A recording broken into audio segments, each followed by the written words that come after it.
Nesta apresentação iremos falar de controle de condição de máquinas baseado na medição de vibrações. O meu nome é Sheila Champaio, sou professor na área departamental de Engenharia Mecânica do Instituto Superior de Engenharia de Lisboa.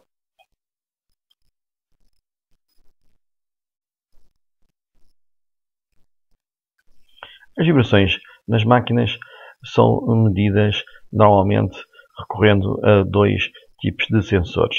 O sensor de proximidade, que se baseia na medição de correntes eddy, é um sensor de não contacto e que mede a distância da estrutura à ponta do sensor. Depois há o sensor acelerómetro, que utiliza um cristal piezoelétrico para medir a aceleração. É um sensor sísmico e que é colocado na estrutura que vibra. Os equipamentos normalmente são utilizados é o coletor de dados, que é portátil, e o sensor fotoelétrico, que permite medir a fase, e a lâmpada estroboscópica, que veremos mais adiante algumas das suas funcionalidades. A vibração costuma ser medida, ou a maior parte das vezes é medida nas chumaceiras, em três direções: direção vertical, horizontal e axial. Os pontos de medida são as diferentes chumaceiras da máquina.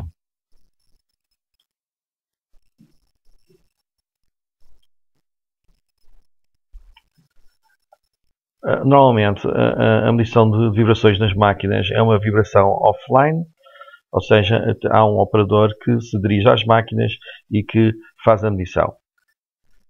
Também há medições online, ou seja, em que os sensores já estão montados, mas é muito mais cara e é um tipo de controle de cognição por medição de vibrações que está reservado às máquinas mais importantes das instalações. Aqui ele está a medir a fase. A fase mede-se com um sensor fotoelétrico e com uma fita refletora que está montada no veio em rotação.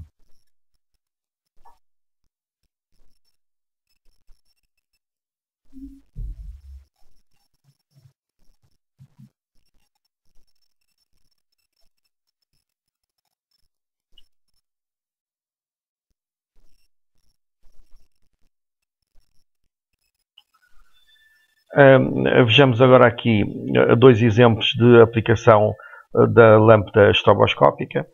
A lâmpada estroboscópica permite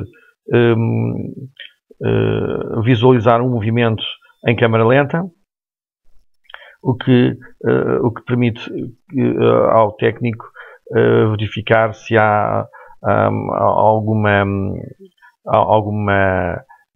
folga exagerada, algum movimento estranho do componente da máquina em rotação.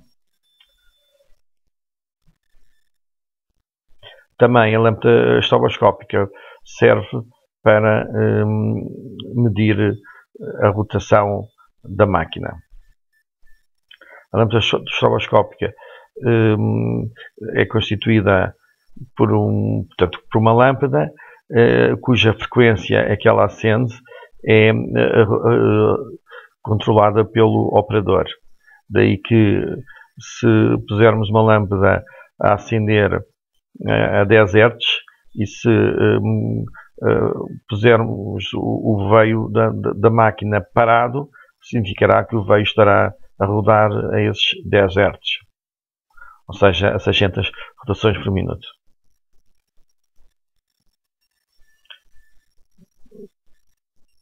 Vamos ver um exemplo que mostra essa aplicação. Estamos a ver aqui dois motores, este deste lado e este aqui deste, e o que se pretende é que eles rodem à mesma velocidade. Ele agora está a regular a velocidade de cada um deles e saberá que eles estarão a rodar à mesma velocidade se ambos pararem. Porque ele colocou a lâmpada estroboscópica a acender à frequência a que pretende que os motores rodem. Portanto, é isso que ele agora está a fazer, está a tentar parar os dois, as hélices dos dois motores.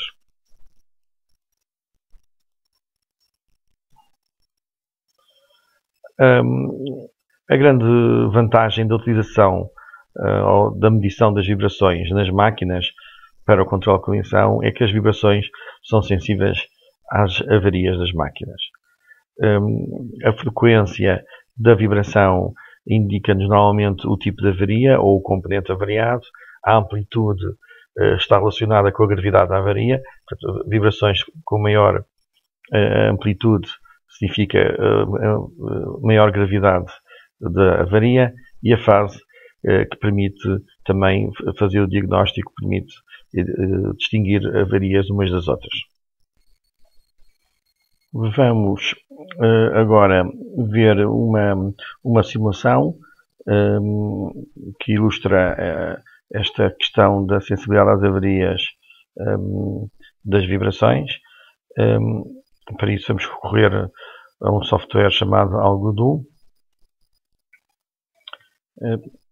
Aqui criamos duas caixas de engrenagens exatamente iguais. A diferença é que a encarnada tem um dano aqui nesta roda. Estamos a ver este dente aqui partido. Ambas as rodas têm algum desequilíbrio residual, que é representado aqui por destes dois círculos. Tem algum desequilíbrio residual, porque se não tivessem desequilíbrio não havia vibração. E vamos medir aqui em cima o sinal no tempo, ou seja, da vibração da caixa de engrenagens. A roda mandante é a maior e está a rodar a 600 RPM. Como podemos ver aqui, 600 RPM. Vamos pôr a correr a simulação e reparamos que não há uma grande diferença no sinal no tempo. O que vamos fazer a seguir é exportar estes sinais e fazer a sua análise em frequência. Vamos usar para isso um software, o MATCAD.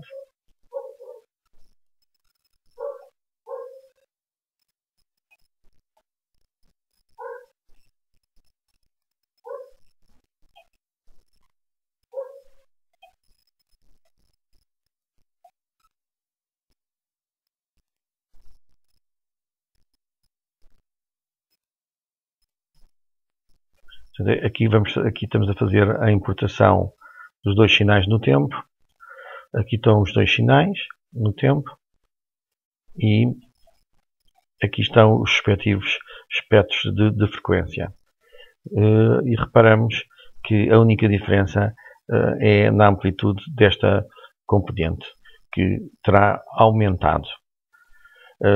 A primeira conclusão que estamos a tirar é que a vibração encarnada, que é a da caixa que tem dano, aumentou. Portanto, globalmente aumentou, porque aumentou aqui nesta componente.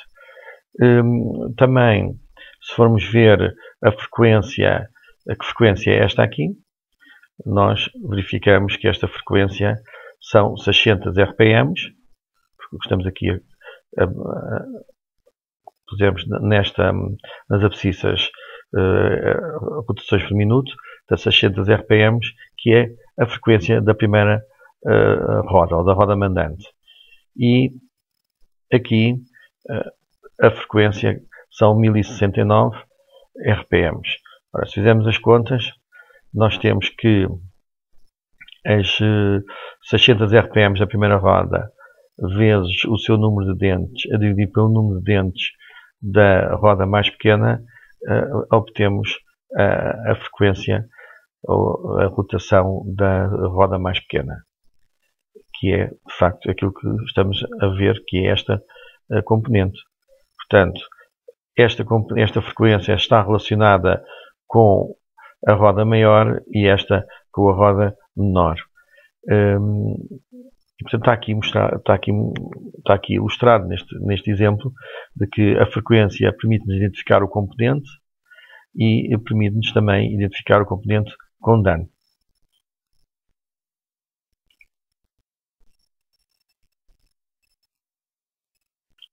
Vamos continuar.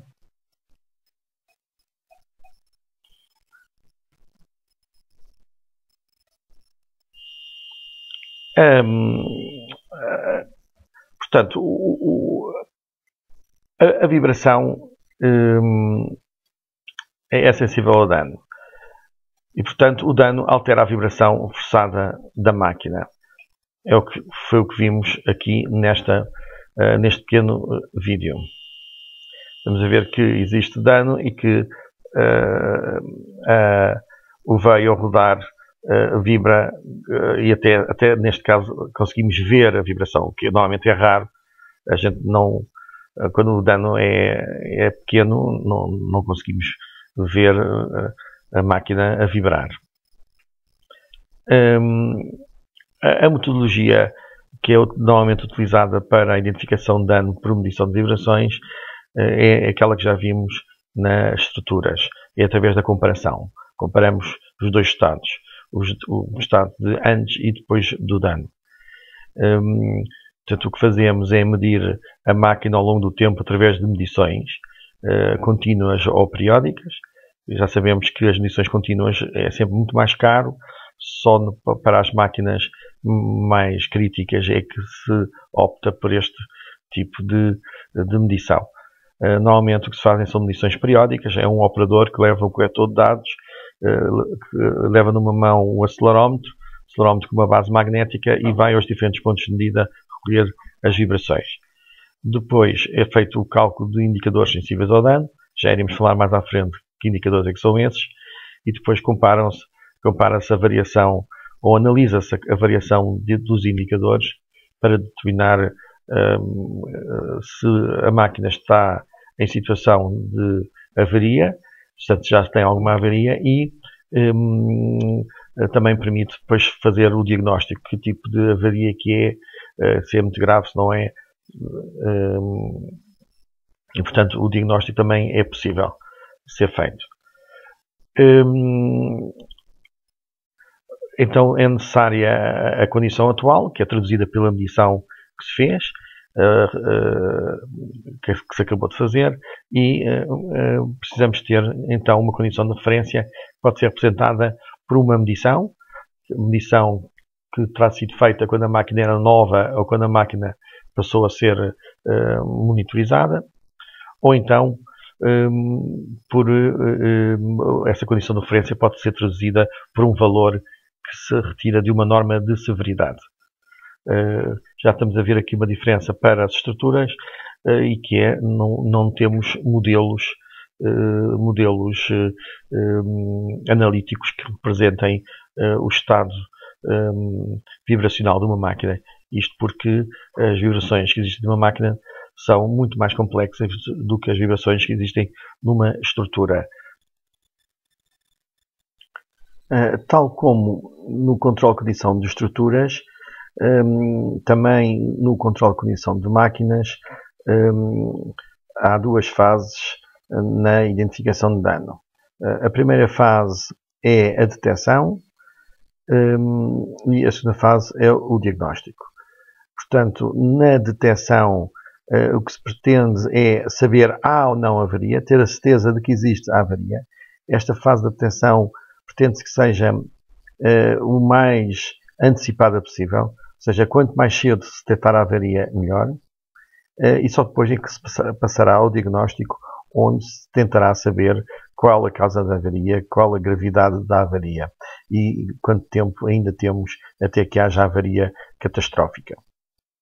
A detecção no controle de condição de máquinas faz através de medições periódicas, são rotinas, são simples de executar, os alarmes são automáticos, são, portanto, acionados pelo computador, e quem executa a medição é um operador que não precisa de ter grandes conhecimentos. Depois, assim que há a certeza de que existe dano, passa-se à fase de diagnóstico, em que as medições são medições, portanto, excepcionais, são feitas por um perito que vai usar técnicas avançadas para tentar saber qual é a causa da avaria, qual a sua gravidade e quanto tempo em que ainda teremos até que haja avaria catastrófica. Portanto, para se fazer a detecção, é necessária haver ou uma medição de referência ou uma norma de severidade. No caso de se usar uma medição de referência, teremos que usar um indicador para representar esse valor de referência. Neste caso, no caso das vibrações de máquinas, os indicadores mais usados para a detecção é o nível global e o espectro de oitavas. Temos aqui, no caso do nível global, temos aqui o valor da medição de referência, ou seja, aqui a verde indica-nos indica-nos esse valor de referência que foi obtido quando a máquina era nova ou quando se começou a fazer o controle de condição dessa máquina por medição de vibrações. Depois, a amarelo, temos o valor que irá disputar o alarme de alerta, ou seja, a amarelo temos o valor que indica que foi feita uma detecção. Ou seja, quando o valor medido ultrapassar o nível de alerta, devemos suspeitar de que foi feita uma detecção. Também costumamos utilizar um valor de alarme de perigo que pretendemos evitar a todo custo. Ou seja, quando o nosso indicador atinge este nível, a máquina deverá ser parada imediatamente. Pelo espectro de oitavas, o espectro de oitavas não é mais do que um espectro. Estamos a ver a verde a medição de referência. Depois definem-se dois alarmes, o alarme de alerta e o alarme de perigo, que como já foi dito anteriormente, o alarme de alerta indicará que foi feita uma detecção e o de perigo deverá ser evitado a todo custo. A detecção pelo espectro de oitavas é muito mais rigorosa do que pelo nível global.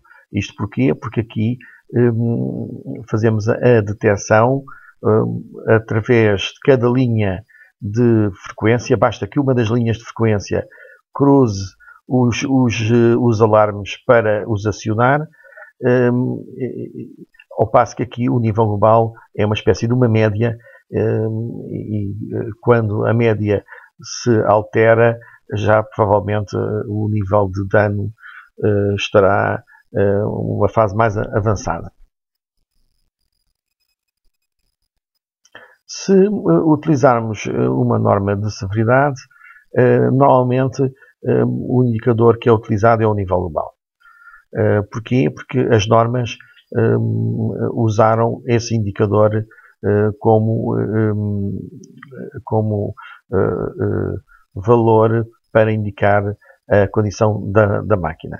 Estamos a ver aqui uma norma que é a ISO 10816, que é capaz de ser a mais utilizada no controle de condição de máquinas, e ela indica 4 níveis de condição da máquina.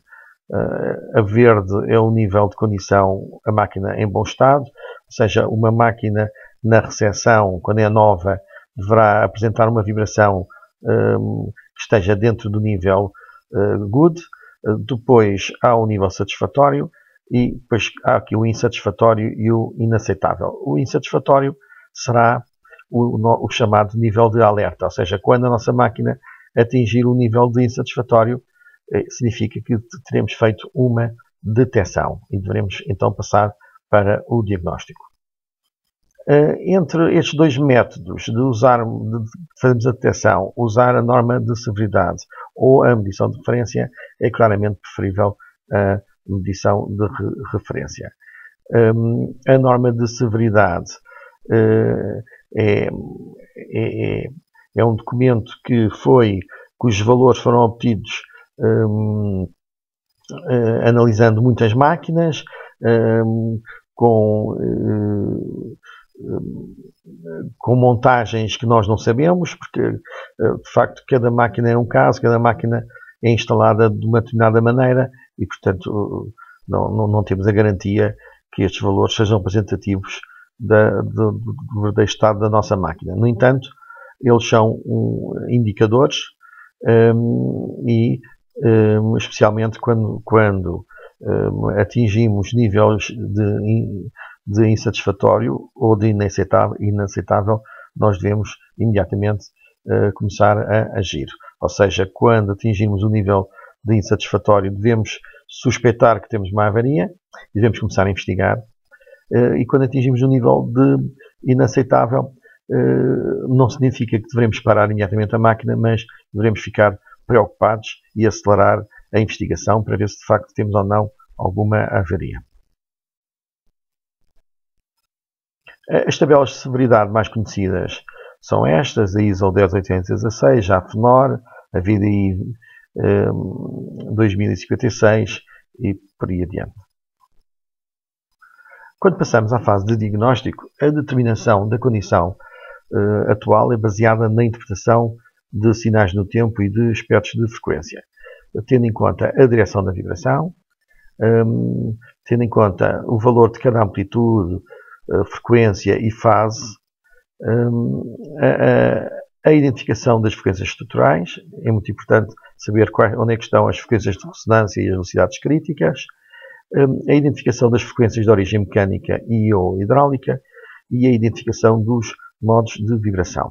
Portanto, tudo isto irá contribuir, todo este conhecimento, ter em conta todos estes fatores, irá contribuir para o diagnóstico. O procedimento para fazer o diagnóstico segue normalmente estes 6 pontos. Deve-se verificar a repetibilidade e rigor da medição. Portanto, quando fazemos uma medição e se dispara um alarme de alerta, devemos voltar a repeti-la e ter a certeza que, de facto, se confirma que temos um alerta. Depois, saber onde é que está a fonte da vibração, calcular os indicadores, interpretar os espectros por bandas e frequências características, interpretar as harmónicas e as rarmónicas e analisar as diferentes amplitudes em termos absolutos ou relativos, por relação de fases, direções de medida, por taxa de variação no tempo e por alterações em função da velocidade ou outro parâmetro de funcionamento. Portanto, o processo diagnóstico é um processo complexo e é um processo que exige conhecimento da parte do perito.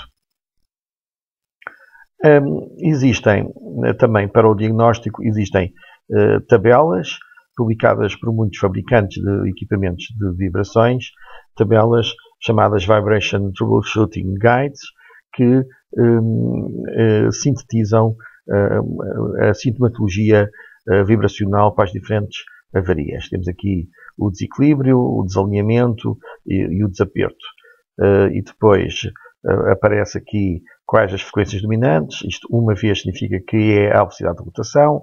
Aqui duas vezes será que aparecerá uma componente a duas vezes a velocidade de rotação e também a uma vez a velocidade de rotação.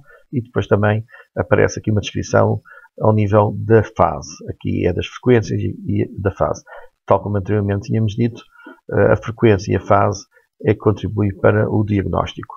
As amplitudes contribuem para avaliarmos se a avaria está a aumentar ou não. Portanto, contribui para avaliarmos a gravidade da avaria.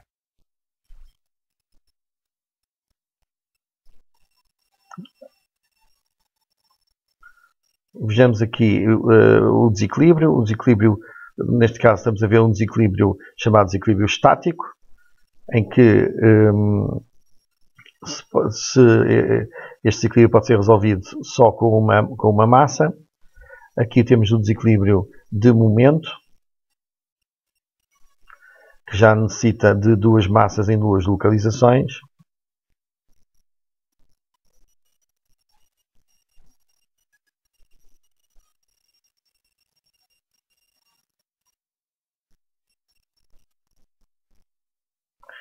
E, finalmente, o desequilíbrio mais comum, que é o chamado desequilíbrio dinâmico, que se resolve com duas massas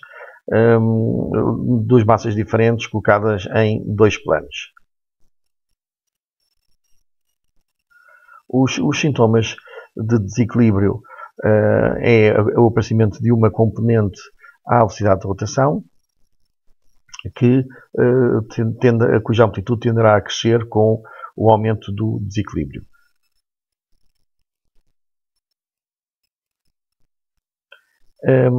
Para estudarmos o desequilíbrio é possível recorrermos a modelos. Por exemplo, no caso do SolidWorks existe um módulo que é o Motion Analysis, e o Motion Analysis permite criarmos modelos de corpos rígidos, dar-lhes movimento e obtermos dessa forma os deslocamentos, as velocidades e as acelerações e também as forças.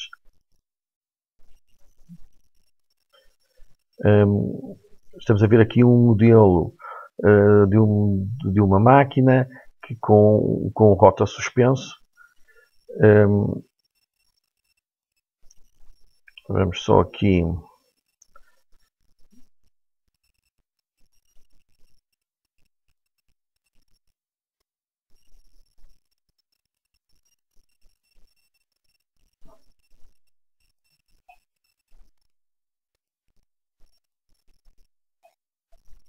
só esconder aquilo ali. E agora vamos correr o Motion Analysis, em que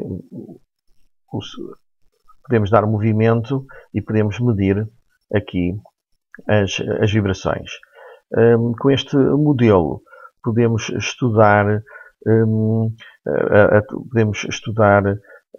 a técnica de equilibragem. Portanto, podemos criar um desequilíbrio e depois obter as vibrações correspondentes, fazer os cálculos, calcular a massa de correção, montá-la e verificar se de facto o procedimento todo funciona.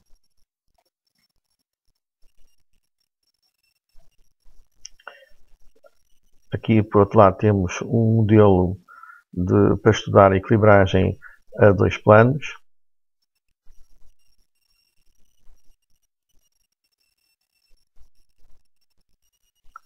A equilibragem em dois planos é um bocadinho mais complicada. Também podemos usar o Motion Analysis para criar situações de desequilíbrio a dois planos. Aqui, neste caso, podemos simular o desequilíbrio dinâmico. Ao passo que no anterior, como o rotor era estreito, teremos sempre desequilíbrio estático, que é resolvido só com uma massa a 180 graus da massa de desequilíbrio, obviamente.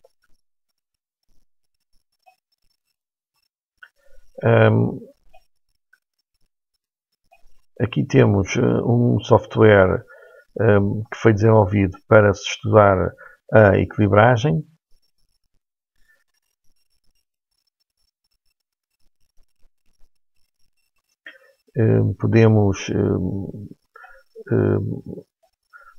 Portanto, aqui cada vez que corremos este software temos uma situação nova, temos um rotor com uma determinada massa, um determinado amortecimento, uma determinada rigidez.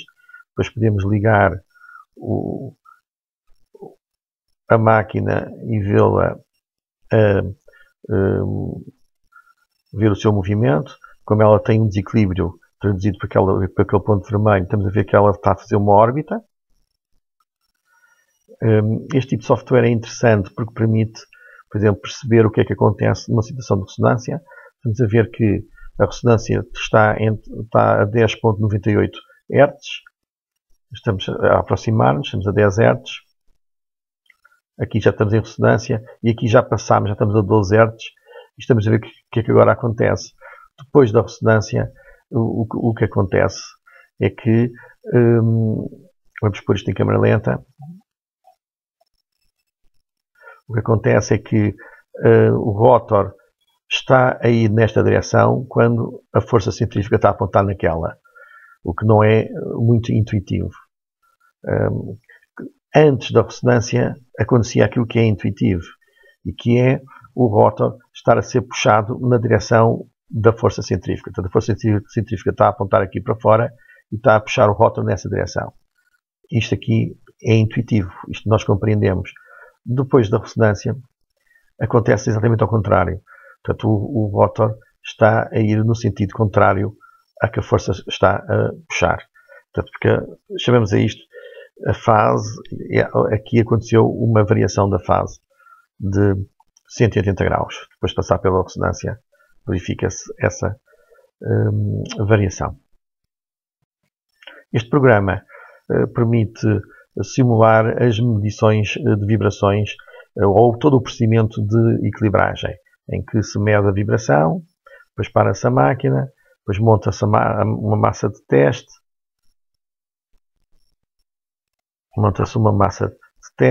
volta-se a ligar, depois mede-se outra vez, desliga-se a máquina, fazem-se os cálculos, colocam-se aqui, etc. E este software permite aos alunos estudar todo o processo de equilibragem e ver qual é que é a solução e ver quais são os valores que o computador sugere, os valores que seriam os valores corretos.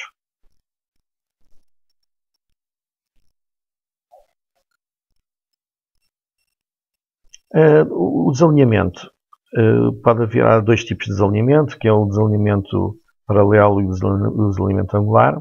Aqui temos o desalinhamento de acoplamento, aqui o desalinhamento de chumaceiras. Os sintomas de desalinhamento, no caso do desalinhamento paralelo, é o aparecimento de uma componente a 2 vezes RPM, normalmente superior à componente a 1 vez, e isto nas direções vertical e horizontal. Na direção axial não há grandes alterações. No caso do desalinhamento angular, acontece ao contrário. Aparece uma componente a 2 vezes, que pode não ser maior que a 1 vez, aparece na direção axial, e nas direções radiais, a vertical e a horizontal, não há grandes variações na vibração. Depois, no caso do empeno, os sintomas de empeno são muito parecidos à vibração ou ao desalinhamento angular, são muito parecidos como estamos a ver. Uma forma de confirmar se há empeno ou não é, através de um comparador, medirmos a deflexão do veio. No caso do desaperto e folgas, se for um desaperto da fundação, aparece uma componente a 1 vez RPM. A componente 1 vez RPM está sempre presente, porque é a de desequilíbrio residual. Agora, o que acontece é que se houver um desaperto estrutural, esta componente aumenta. Digamos que a componente 1 vez RPM é como a temperatura nos seres humanos.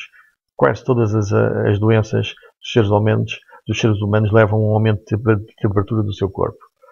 No caso das máquinas, e mais concretamente nas vibrações, todas as avarias fazem aumentar a componente a uma velocidade, a 1 vez RPM. Daí se olharmos só para a componente à velocidade de rotação, não vamos conseguir distinguir as avarias. Aqui estamos a ver o desaperto de um elemento rotativo que provoca o aparecimento de muitas componentes. Temos aqui uma simulação que ilustra este fenómeno. Também recorremos ao algodão, e aqui estamos a ver a mesma máquina. Aqui é um veio a trabalhar numa chumaceira e criámos diferentes folgas. Esta situação aqui é onde temos a folga maior. E aqui em cima vamos medir a vibração da caixa da chumaceira.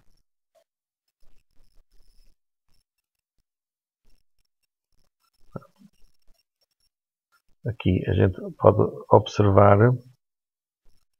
aqui podemos observar a vibração das diferentes situações que podemos exportar.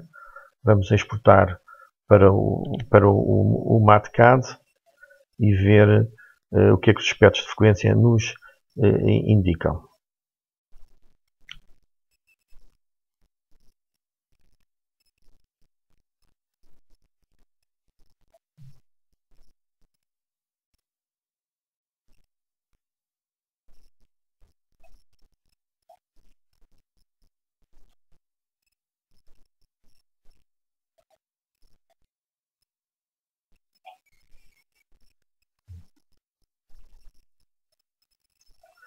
Portanto, estão aqui os 4 sinais do tempo. Aqui é com a folga, com a menor folga e aqui com a maior folga. E temos então aqui os quatro espectros. Estamos a ver o que é que acontece. Quando temos uma folga adequada, a componente dominante é a componente à velocidade de rotação, como é normal em todas as máquinas. Depois a folga vai aumentando e o que vai acontecendo é o aparecimento destas componentes todas, que são múltiplos da frequência de rotação. Portanto, este sintoma é sintoma de desaperto rotativo, que está de acordo com aquilo que dizem os troubleshooting guides, como anteriormente já tinha referido. Vamos continuar.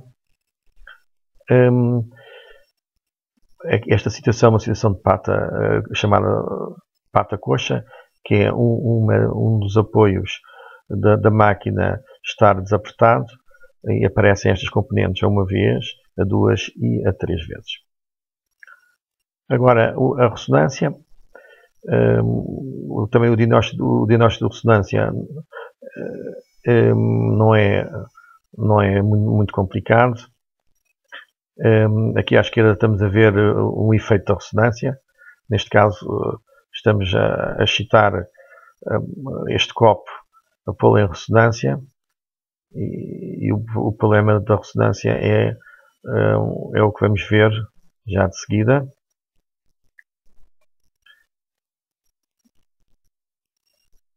Em que é levar à destruição da estrutura. Aqui estamos a forçar, portanto, estamos com a máquina em funcionamento. O desequilíbrio que existe sempre no veio é um mecanismo de excitação da máquina, que está a fazer a máquina vibrar, e vamos ver que quando a frequência de excitação ou a frequência de rotação, neste caso, quando igualar a frequência natural, que está aqui nesta linha, que a máquina vai entrar em ressonância. Este teste que estamos a fazer é o run-up e, portanto, é uma técnica de diagnóstico de ressonância. Porque se nós observarmos a vibração ao longo do tempo em que estamos a acelerar a máquina, podemos verificar se a vibração aumenta e depois diminui. E isso é claramente um sintoma de ressonância.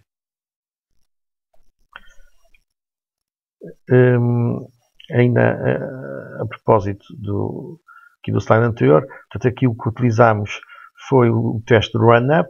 Também há o teste que é o set-down, que é ao contrário, que é irmos medindo a vibração enquanto a máquina está a parar e observando o sinal no tempo e o espectro de frequência. E, portanto, se houver a determinada rotação, um aumento e uma redução de amplitude de vibração, isso é um sintoma de ressonância. Outra forma de avaliarmos uma frequência, se temos um problema de ressonância ou não, é com a máquina parada, submetê-la a um ensaio de impacto e verificar, através da sua vibração livre, quais são as suas frequências naturais. Se alguma dessas frequências naturais coincidir com aquela frequência onde temos uma amplitude muito grande e que suspeitamos da ressonância, então nesse caso confirmamos que sim, que é uma ressonância.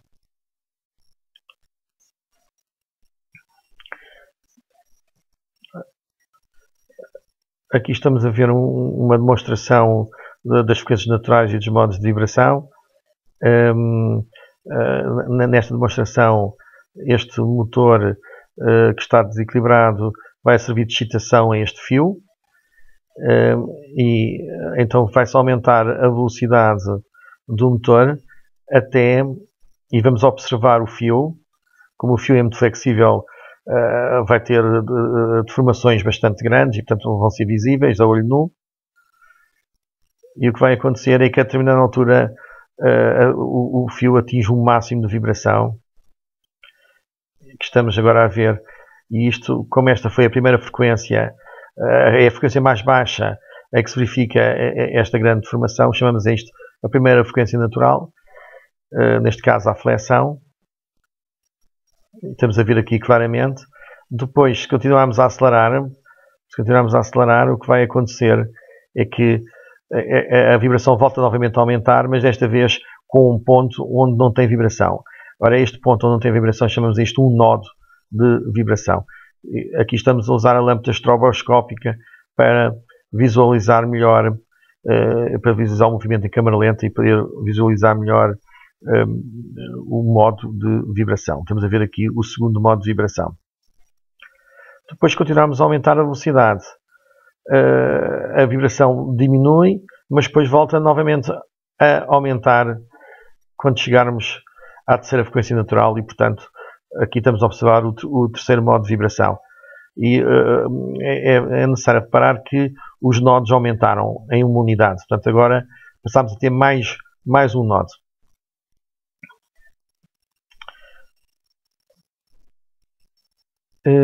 Temos aqui um modelo desenvolvido em Working Model que vai ilustrar um caso particular da ressonância e que é a velocidade crítica. O que é a velocidade crítica? A velocidade crítica é o nome que damos a uma ressonância do veio. Ou seja, quando o veio é aquele sistema que está em ressonância, chamamos a isso uma velocidade crítica. A frequência em que isto se verifica, chamamos-lhe uma velocidade crítica. Ora, um veio apresenta várias velocidades críticas. E com este modelo que aqui criamos, vamos visualizar essas velocidades críticas. Ora, estamos aqui o que criamos? Criamos um veio constituído por estes corpos, estes retângulos, que não são de formar, porque este software trabalha com corpos rígidos. Portanto, cada retângulozinho é rígido. Portanto, vamos representar o nosso veio por estes 8 retângulos e vamos colocar molas torcionais entre os retângulos para permitir o movimento entre eles. Estas molas e amortecedores que estão aqui na extremidade representam a chumaceira, esta e esta representam a rigidez e o amortecimento da chumaceira. E esta aqui, estas nas extremidades, representam o amortecimento e a rigidez da chumaceira na direção axial. O que vamos fazer aqui é aplicar um impacto a este sistema para medir a vibração livre. Então, se corrermos a simulação, foi feito agora um impacto e estamos a recolher a vibração livre. Porquê que medimos a vibração livre? Medimos a vibração livre para identificar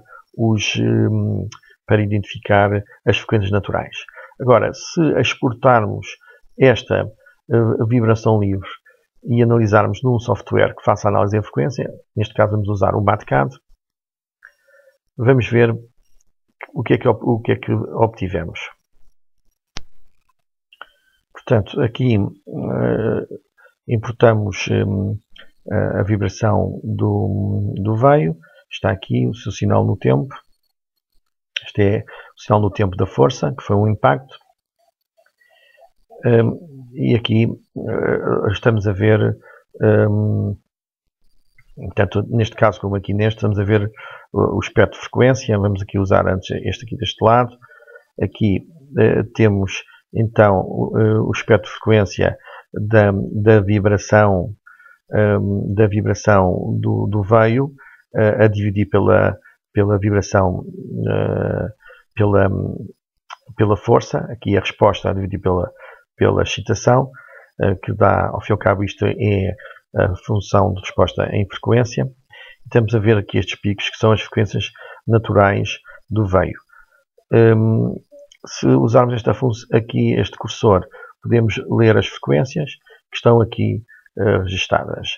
Temos então uma frequência a 2.5, outra a 4.4, outra a 55.7 e outra a 151.7. Portanto, são estas as frequências. Portanto, esta é a 2.5, a 4.4 está ali, aqui fazendo um zoom, vê-se melhor, que é aquela. E depois temos mais estas duas, 55.7 e 151.7, que foram as frequências que conseguimos citar, as frequências naturais do veio. Ora, se voltarmos ao Working Model, agora vamos fazer o seguinte, que é, retiramos daqui a força de impacto e vamos colocar aqui, uma força harmónica. Essa força harmónica, que vai ser, portanto, uma excitação que vai ser aplicada, vai provocar vibração forçada no veio, e vamos aplicar aqui uma força harmónica de 2.5 Hz, ou seja, exatamente igual à primeira frequência natural. Quando corrermos a simulação, o veio vai ser forçado por esta frequência e vai vibrar a esta frequência. Se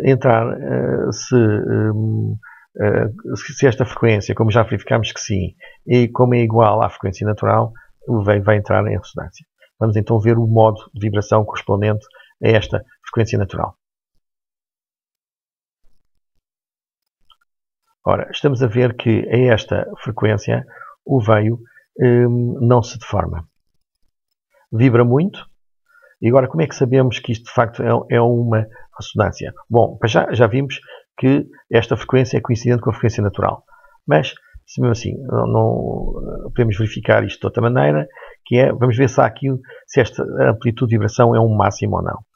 Para isso, pomos uma frequência de excitação inferior e estamos a ver que, de facto, o veio vibra muito pouco a uma frequência antes de 2.5. E agora, se aumentarmos para 3.5, estamos a ver que também continua a vibrar muito pouco. Portanto, de facto, teve um máximo naquela frequência de 2.5. Logo, é uma ressonância.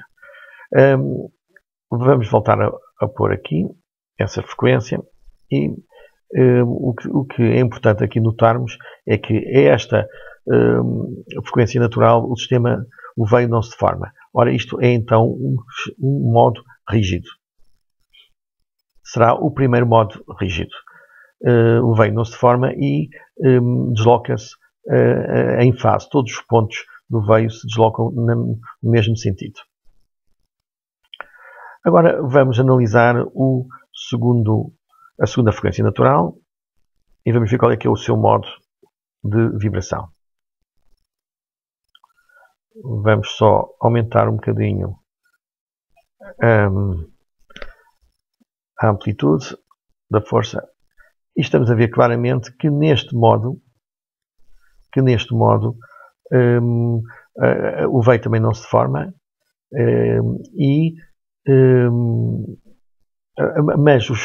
mas enquanto que há uns pontos do veio que vão para cima e outros vão para baixo, portanto, o que isto nos indica é que este modo tem pontos que estão desfasados. E, portanto, este é o segundo modo rígido. Vejamos agora a outra frequência, que é 55.7. o que é que acontece a esta frequência 55.7?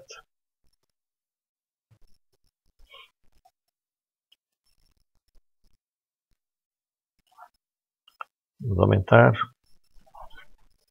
a amplitude. Ora, estamos a ver que a esta frequência o veio deforma-se. Estamos a ver que as sobrancelhas não fazem grande efeito. Portanto, é o veio, o sistema, neste caso, é o próprio veio. Chamamos a isto um modo flexível do veio. Este será o primeiro modo flexível. Temos a ver aqui dois nodos de vibração. Para que é que nos interessa o conhecimento dos nodos? Interessa-nos para isto. Se colocássemos esta excitação num dos nodos, ainda não estamos lá bem. Vamos talvez pôr aqui um bocadinho mais para o lado. Começa a tornar-se difícil. Ainda não está tão bem, ainda mais para aqui, para o lado. Talvez. O que acontece é que quando a excitação é aplicada num nodo, não se excita a essa frequência. Não se excita a estrutura a essa frequência. Tem-se maior dificuldade. Como estamos a ver, já está a ter bastante dificuldade, ao passo que se a força fosse aplicada num antinodo, ou seja, um ponto onde dá grande deslocamento a esse modo, vibra muito mais. E finalmente vamos ver a última frequência, que é a 151.7. Ora, a 151.7 vamos ter o segundo modo de vibração. Vamos colocar um bocadinho para aqui. E claramente vemos que a forma também é diferente. Chamamos a isto o segundo modo flexível. Tudo isto são velocidades críticas. Portanto, nós vimos 4 velocidades críticas. As primeiras duas são correspondentes a modos rígidos e estas últimas duas a modos flexíveis. Nos primeiros dois casos, nas primeiras duas frequências, o sistema é constituído pelo veio e pelas sobrancelhas, e neste caso aqui, nas velocidades críticas flexíveis, essencialmente o sistema é o veio, ou seja, o veio deforma-se. E as sobrancelhas têm pouca influência neste comportamento.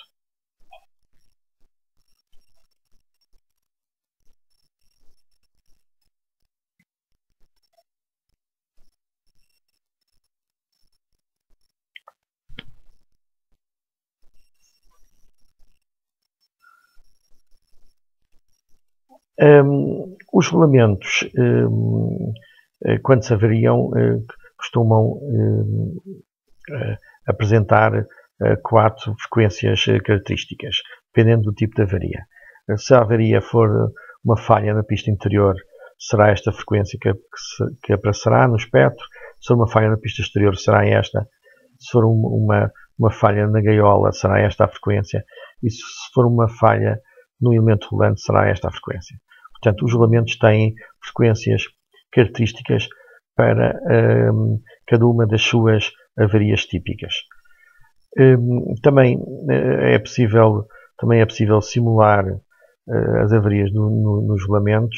Nesta simulação que temos aqui um regulamento sem dano e depois temos diferentes níveis de dano, de falha na pista exterior até aqui a pior das situações. O dano está representado por este ressaltozinho que aqui está e que é cada vez maior. Aqui está um bocadinho menos, da esquerda para a direita vai aumentando.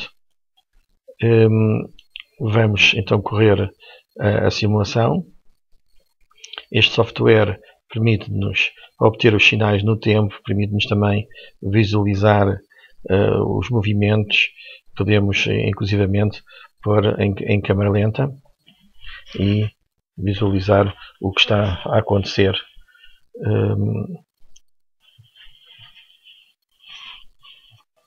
o que está a acontecer.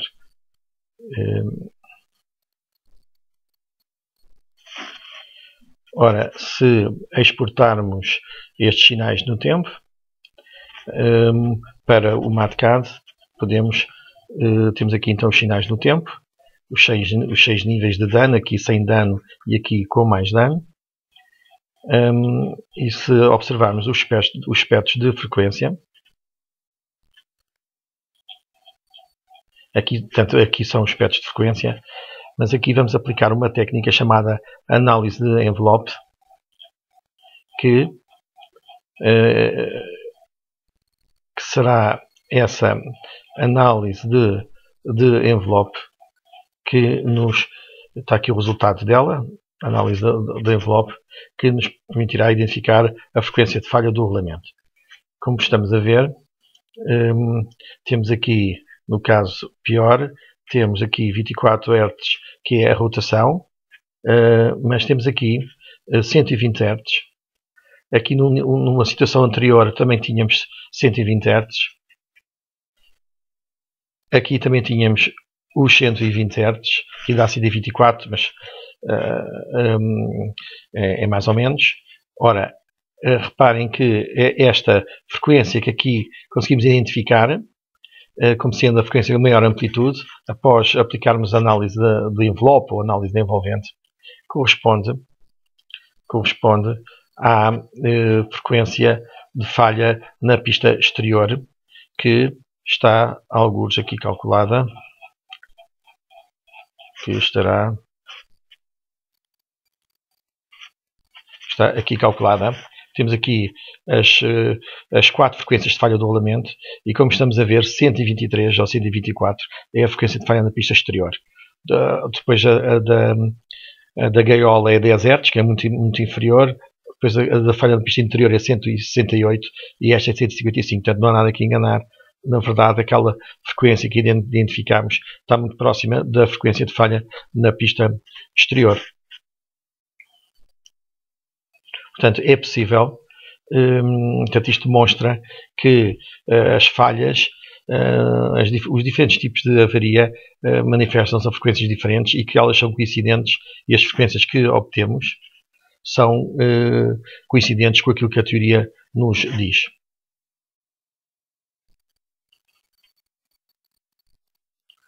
Vamos continuar. Os rolamentos portanto, as avarias nos rolamentos podem considerar-se como passando por 9 estágios de gravidade. Aqui é quando a avaria começa e aqui é quando a avaria é mais grave. Aqui, claro, aqui já o rolamento está destruído.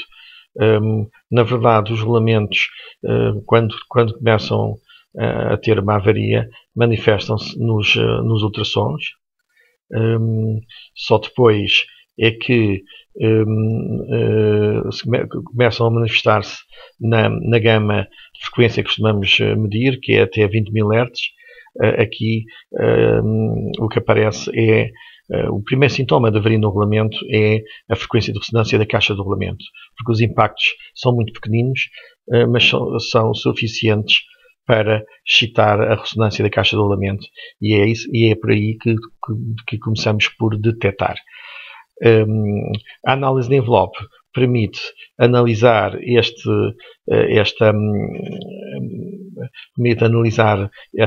montinho que aqui está nas altas frequências e daqui extrair a frequência de falha do rolamento. Depois temos também as avarias hidráulicas e aerodinâmicas. Basicamente, nas bombas e nos ventiladores aparece uma frequência que está sempre presente, que é a frequência de passagem das pás. Isto no caso da bomba, aqui no caso do ventilador. Esta frequência existe sempre, tal como a frequência de desequilíbrio. E depois o sintoma de avaria é o aparecimento de bandas laterais. Ou então, se for um problema de turbulência ou de recirculação, aparece aqui nas baixas frequências, tanto abaixo da rotação do ventilador bomba. E também se tivermos uma situação de cavitação, aparecerá nas altas frequências assim um monte que significa que a vibração é aleatória. Isto é típico de cavitação.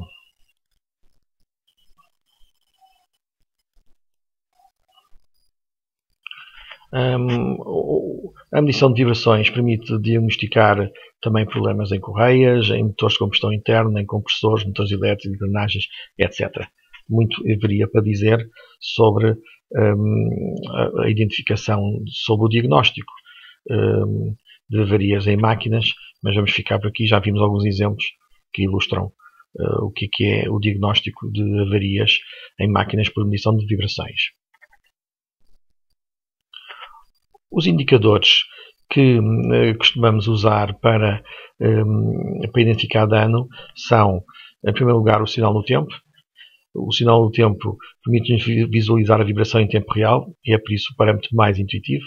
É bom para identificarmos impactos, para identificarmos ressonâncias, porque são fenómenos que ocorrem em determinados instantes e depois desaparecem. Portanto, o sinal no tempo é bom para identificarmos esses fenómenos dos impactos e das ressonâncias. O parâmetro mais utilizado, o indicador mais utilizado é o nível global. É um valor escalar cujo objetivo é representar a condição da máquina. O indicador mais utilizado no controle de cognição por medição de vibrações é o valor RMS medido em unidades de velocidade numa banda dos 10 aos 1000 Hz. E é o mais utilizado porque a maior parte das normas de severidade calcularam este indicador para caracterizar o estado das máquinas. Portanto, o nível global é um parâmetro que é utilizado para detecção.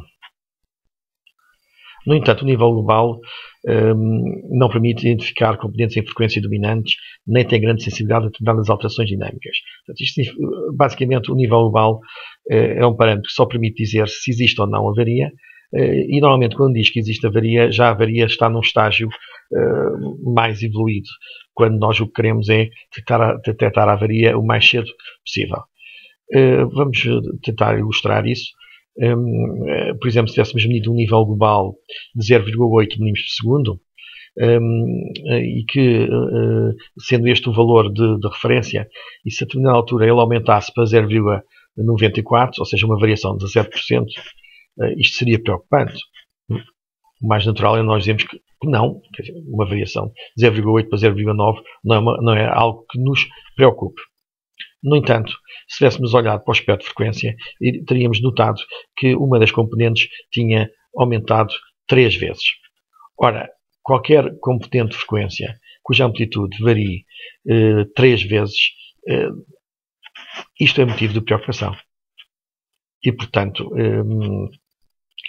não poderíamos, não saberíamos que isto tinha acontecido se tivéssemos olhado só para o nível global.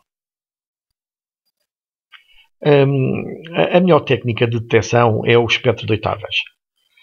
O espectro de oitavas é um espectro que permite, então, olharmos para as componentes de frequência e vemos qual é que é a sua variação.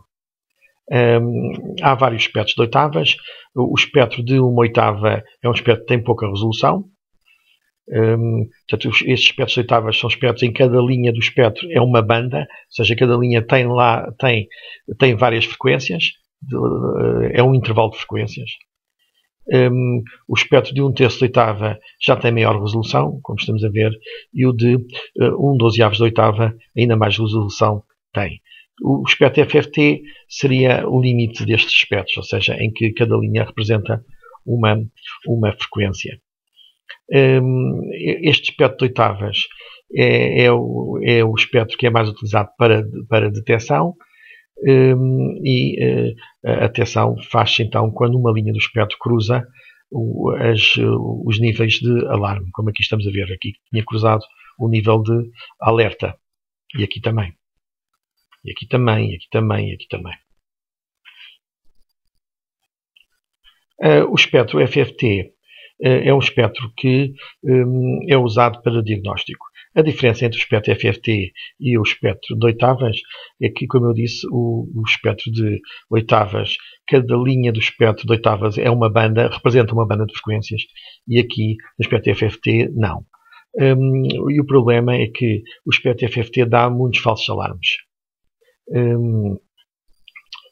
Portanto, ele não é utilizado. É preferível utilizar o espectro de oitavas. Uma das razões tem a ver com o facto de esta banda aqui nas altas frequências representar um intervalo de frequências maior do que esta aqui nas baixas frequências. Porque, de facto, há uma variação da banda de frequência conforme vamos andando pelo espectro. Isto significa que uma pequena variação nas baixas frequências vai representar uma grande variação nas altas frequências. E se a nossa banda nas altas frequências for mais larga, vai acomodar essa variação. E, portanto, não teremos um falso alarme, ou seja, a banda não muda para uma linha ou para uma banda ao lado e, portanto, dar-nos um falso alarme. Também usamos a medição de fase para fazer o diagnóstico. Ela de facto é muito importante. Ela consegue distinguir situações em que a máquina está a vibrar desta maneira, ou seja, ambas as sobrancelhas estariam em fase. Aqui a máquina estaria a vibrar com as sobrancelhas desfasadas. Aqui também no caso do veio empenado, a fase permite-nos identificar se o veio está empenado ou não, porque a parte de cima da sobrancelha está desfasada com a parte de baixo da sobrancelha. Também medimos as deformadas operacionais. As deformadas operacionais também são muito importantes para o diagnóstico.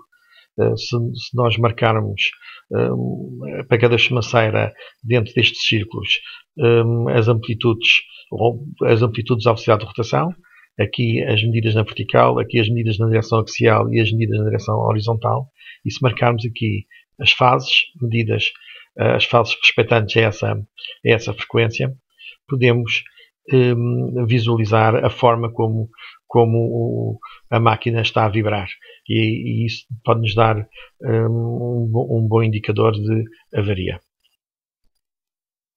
Isso pode ser um bom indicador de avaria. As cascatas também são muito úteis. As cascatas permitem-nos visualizar espectros medidos ao longo de um arranque ou de uma paragem. O arranque será um run-up, o coast-down será uma paragem, e ao visualizarmos esses espectros todos que foram medidos durante um arranque, neste caso é um arranque, estamos a ver que esta frequência está a andar para a direita, tal que muitas delas estão a variar para a direita. Isso significa que a máquina estava a aumentar a velocidade. Provavelmente esta componente aqui é a velocidade de rotação da máquina, que está a variar para a direita, porque a velocidade é cada vez maior, e estamos a ver que há aqui componentes de frequência que também variam para a direita. Estas frequências são frequências síncronas com a velocidade do veio. No entanto, esta aqui não varia com a velocidade do veio. Portanto, mantém-se sempre no mesmo valor de frequência. Isto aqui é uma ressonância. Será uma ressonância estrutural, tal como aqui provavelmente também haverá, e aqui também haverá. A run-up e o coast-down permitem identificar também velocidades críticas. Aqui provavelmente haverá uma velocidade crítica, porque houve aqui um aumento brusco da vibração e depois um aumento, a vibração reduz e acompanha sempre a componente à velocidade de rotação. Portanto, isto será uma velocidade crítica. A análise de tendência é também um indicador fundamental do controle de cognição por medição de vibrações. A análise de tendência que não há assim muita gente a utilizar. A análise de tendência tem a grande vantagem de nos permitir detectar o dano ainda mais cedo. Ou seja, antes dos nossos valores cruzarem o valor de alerta, que é aquele valor que nos diz que temos uma detecção, já podemos ver que existe uma tendência de aumento. E é isso que a análise de tendência nos diz. Além disso, a análise de tendência diz-nos também quando é que iremos entrar em alerta ou quando é que iremos entrar em perigo, dando-nos então tempo para preparar uma intervenção de manutenção.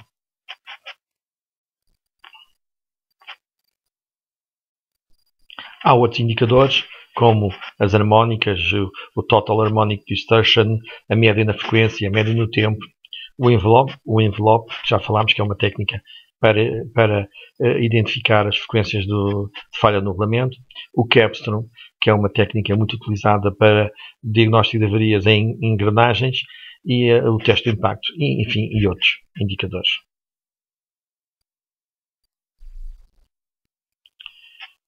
Vejamos alguns exemplos de aplicação. Aqui foi a medição de vibrações torsionais a bordo de um navio da Marinha Mercante. Isto é uma simulação de vibração torsional. E aqui é uma vibração torsional real. Com a lâmpada estroboscópica consegue-se ver perfeitamente essa vibração torsional. O interessante neste trabalho foi que se usou a transformada de Hilbert para calcular as vibrações torsionais. Os desafios do controle de cognição são cada vez mais a utilização de tecnologias wireless, a integração do controle de cognição em sistemas de gestão de manutenção, integração com manutenção corretiva e preventiva sistemática. Esta é uma tendência que já existe há largos anos. O outsourcing, a automatização e a monitorização remota.